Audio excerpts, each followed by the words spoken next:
Karen, I take one day off this week and the place turns into a hockey rink, so I don't know what you let happen without me down here. But the Patriots the Patriots are getting ready for a trip down to Miami. They're leaving early, of course, because of the Winter Classic here. Let's take a look at the week that was here at Gillette Stadium. It started with the Patriots returning from New Jersey with a loss to the Jets. And, I think it was tough to predict a win going into that game with the amount of players who were out with injury. Yeah, and the Jets really needed the game more. They needed the game to stay in the playoff hunt, and the Patriots were banged up, and the offense looked terrible for most of the game, and they made it a game in the end. They scored when they had to, and then we had an interesting overtime call. Patriots winning the flip and giving the ball to the Jets. Lots of interesting thoughts behind that. Bill Belichick doing that. The Jets took the ball down the field, scored, and won the game.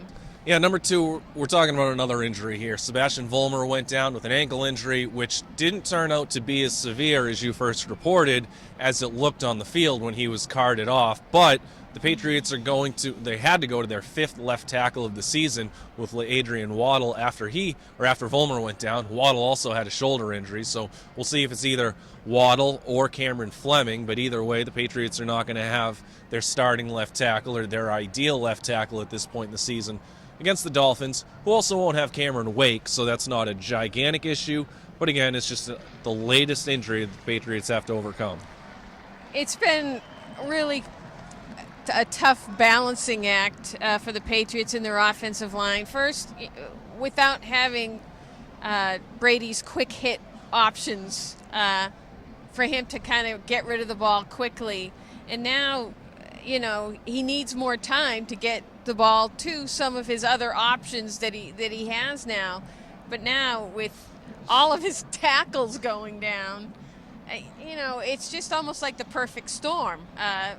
All their options or best options, just aren't there. And then just lastly, they're going down to Miami. We'll see if they bring some of those guys back. Dante Hightower played last week on a very limited basis.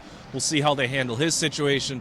Julian Edelman, Danny Amendola, Devin McCourty, Patrick Chung were all held out against the Jets. We'll see if they bring those guys back in some sort of capacity. The bottom line, whether those guys do or don't play, the Patriots have to win to lock up the number one seed. They could ask for a favor from the Chargers if they can beat the Broncos, but nobody can really expect that to happen. At worst, the Patriots will be the number 2 seed if everything goes wrong on Sunday, but they're taking this very seriously. They want to get back on the winning track, and they want to wrap up home field advantage. And on a high note, get into the playoffs at least with some positive momentum.